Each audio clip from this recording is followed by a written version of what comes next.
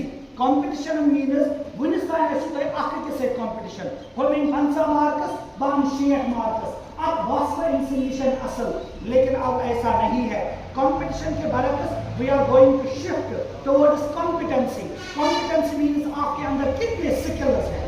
सो बच्चे ज्यादा बेहतर ये अंदर ज्यादा स्किल्स आसन। मिसाल के तौर पर कम बच्चे तमिस प्लम्बिंग की तगान, कारपेंटिंग की तगान, नीडल वर्क की तगान, तो उसकी कॉम्पिटेंसी ज्यादा है, यानी उसमें स्किल ज्यादा है, वो उस बच्चे से ज्यादा बेहतर है। ये मिस अपनी स्किल है, ये मिस रही स्किल्स आसन। यानी कंपटीशन अब शिफ्ट होगा किसकी तरफ? कॉम्पिटेंसी की तरफ। अब बात समझ रहे हो ना?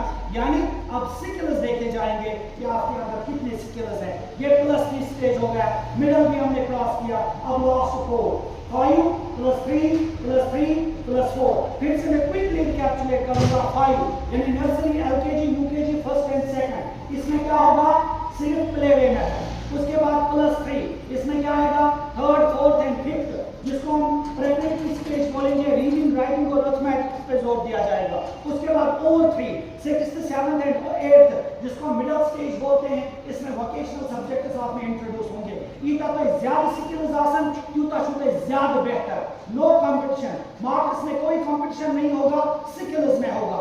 इसके बाद लास्ट 4 ये क्या बचा? 9th, 10th, 11th and 12th। इसमें क्या होगा? इसमें स्पेशलाइजेशन होगा। युस विंकनस 11th में पैमाचे रटन ह्यूमैनिटीज वाते रटा, कॉमर्स वाते रटा, या आप मेडिकल की तरफ जाते हो, अब आपको ये 9th में करना होगा। यानी 9th से मार्क यू थिंक 4 मतलब लास्ट +4 स्टेज गets इंट्रोड्यूस। यहाँ पे आपकी स्पेशलाइजेशन होगी, या मेडिकल या ह्यूमैनिटीज या वेरी गुड या कॉमर्स। लेकिन यहाँ पे फ्लेक्सिबिलिटी है। फ्लेक्सिबिलिटी मीन्स कि अगर कोई बच्चा मेडिकल हो ये अगर ये आर्ट्स में का सब्जेक्ट पढ़ा, पॉलिटिकल साइंस से, इकोनॉमिक्स के साथ से, ये बिल्कुल ऐसे ले सकता है। यानी एक मेडिकल में जितना सब्जेक्ट ऑप्ट करे, ह्यूमैनिटीज में आप सब्जेक्ट ऑप्ट करे, कॉमर्स में जितना ऑब्जेक्ट ऑप्ट करे, और उसके बाद ये जो है ये 9th में अपना जो क्लास है उसी हिसाब से ये चलेगा। बात समझ रहे हो ना आप? यानी इतना शार्प फैसले किए जो तब तक इनके लिए सिर्फ मेडिकल एक सब्जेक्ट शुरू है, मेडिकल वो लेकर आर्ट्स ले सकती हैं, आर्ट्स वो लेकर मेडिकल ले सकती हैं, ऐसा नहीं। बल्कि आप तीनों फील्ड्स में जो सब्जेक्ट भी आपका सब्जेक्ट ऑफ इंटरेस्ट है, जो जहां पे आपको लगता है कि मैं इस सब्जेक्ट में एक्सेल कर सकता हूं, वो सब्जेक्ट जो है वो आप ले सकते हो। उसके बाद आपकी ग्रेजुएशन 4 सालों की गवर्नमेंट ग्रेजुएशन बराबर 4 मिलियन ग्रेजुएशन करे। लेकिन एनईपी में क्या होगा? अगर का एक्सीलेंट ग्रेजुएशन करे एनईपी सर्टिफिकेट कोर्स मुजरा, अगर 2 मिलियन करे उसको डिप्लोमा की सर्टिफिकेट दी जाएगी। अगर का 3 मिलियन ग्रेजुएशन करे उसको डिग्री की सर्टिफिकेट दी जाएगी। अगर का 4 मिलियन ग्रेजुएशन करे उसको डिग्री प्लस रिसर्च की सर्टिफिकेट दी जाएगी। यानी एक्सीलेंट से ग्रेजुएशन करे मगर टेनिस सर्टिफिकेट कोर्स, 2 मिलियन करे टेनिस में डिप्लोमा कोर्स, 3 मिलियन ग्रेजुएशन करे उसको क्या मिलेगा? डिग्री सर्टिफिकेट, 4 मिलियन करे उसको क्या मिलेगा? Degree plus research. मतलब 4 मिलियन ग्रेजुएशन करे उसका जो मास्टर्स होगा वो सिर्फ 1 साल का होगा। अगर ते 4 मिलियन ग्रेजुएशन करूँ तेन पतन छूटे जब आप बस कर MA या बस कर MSc, वो आप सिर्फ 1 साल के लिए कर सकते हो। जरूरी थी कि हाँ अगर 3 मिलियन ग्रेजुएशन करो टेल मास्टर्स दोन में कर last but not the least I just close this ये पता थक गए जो असेसमेंट का सिस्टम होगा असेसमेंट का सिस्टम मतलब गो जिसको एग्जामिनेशन सिस्टम है वही तरह से सो एग्जामिनेशन सिस्टम छे ये रूट लर्निंग पे क्रैमिंग पे मेमोरी पे इस कोता छ मेमोरी पावर सो बच्च फर्स्ट इवन सो बच्च आईएएस केएएस करा ये में रूट लर्निंग छे ये में क्रैमिंग पावर छे लेकिन ये जो एनईपी 2020 है इसमें क्रैमिंग पावर पे तवज्जो नहीं दी जाएगी ये मतलब एग्जामिनेशन सिस्टम है सो कहते हैं four skills develop yemnes four C's manal che which are known as 21st century skills number 1 C आपकी critical thinking develop की जाएगी उसी में टेस्ट होगा नंबर सेकंड क्रिएटिविटी वही टेस्ट होगा नंबर थर्ड कोलैबोरेशन तो लगता है कि लिखवाटर वेल छुपाते क्यों मैं काम करे गैस फोर मश आसान असले बान प्रकरण ये मैं पता नहीं लिखवाट क्यों करे क्योंकि उसमें वो कोलैबोरेशन नहीं होती है कोलैबोरेशन चेक की जाएगी and last one that is communication यानी हम फोरम सिकलन फिफ्थ एज फोकस रूट लर्निंग पे क्रैमिंग पे फोकस किया बल्कि मन सोरन सीएन पे यमन इस क्या छमना 21st century skills what is the first C creativity what is the second C critical thinking what is the third C very good communication what is the fourth C collaboration Yemen पे तवज्जो और जो आपका marks card होगा तथ मजन तुहद marks card गस गोडनेथ तुंदिस teachers निश जो आपको मार्क्स देगा कि कत्या 306 डिग्री इवैल्यूएशन यानी सब्जेक्टन हज नॉलेज को करिकुलर एक्टिविटीजन हज नॉलेज एथिक्स कोताश मोरालिटी कोताश इन सब की इवैल्यूएशन होगी इन सब की असेसमेंट होगी सबसे पहले आपका मार्क्स कार्ड जो है आपके टीचर पे जाएगा टीचर के पास जाएगा जो आपको इवैल्यूएट करेगा नंबर सेकंड सेल्फ इवैल्यूएशन उसके बाद आपका ये जो मार्क्स कार्ड है ना ये खुद आपके पास जाएगा तलत क्या मार्क्स दिख पन्नस पानस क्योंकि यम साथ स्कूल कॉलेज ना त्रावान अल्टीमेटली टीचर आसान हमेशा वक्त वातान पन पान पाने पे इवैल्यूएट कर तला बसा हकस पे कि बस गलतस पे इसकी जो बेस बुनियाद है ना यहीं से डलेगी तो उसके बाद आपका मार्क्स कार्ड आपके पास जाएगा तलत क्या मार्क्स दिख पाने पन्नस पानस वो टीचर असेसमेंट उसके बाद सेल्फ असेसमेंट उसके बाद पीर असेसमेंट मतलब गो ना चोर मार्क्स कार्ड पीर ना पीर मीनस जो आपकी क्लासमेट्स हैं उसके बाद आपका मार्क्स कार्ड आपके क्लासमेट्स के पास जाएगा किम करने से एसेस तला चोन वतन बेहोन चोन क्लास तरीक चोन मोरालिटी चोन को करिकुलर एक्टिविटीज ये कैसी हैं उस हिसाब से वो आपको मार्क्स देंगे आप बात समझ रहे हो ना तो इस तरीके से 3 टायर असेसमेंट होगी 306 डिग्री इवैल्यूएशन गस एक स्टूडेंट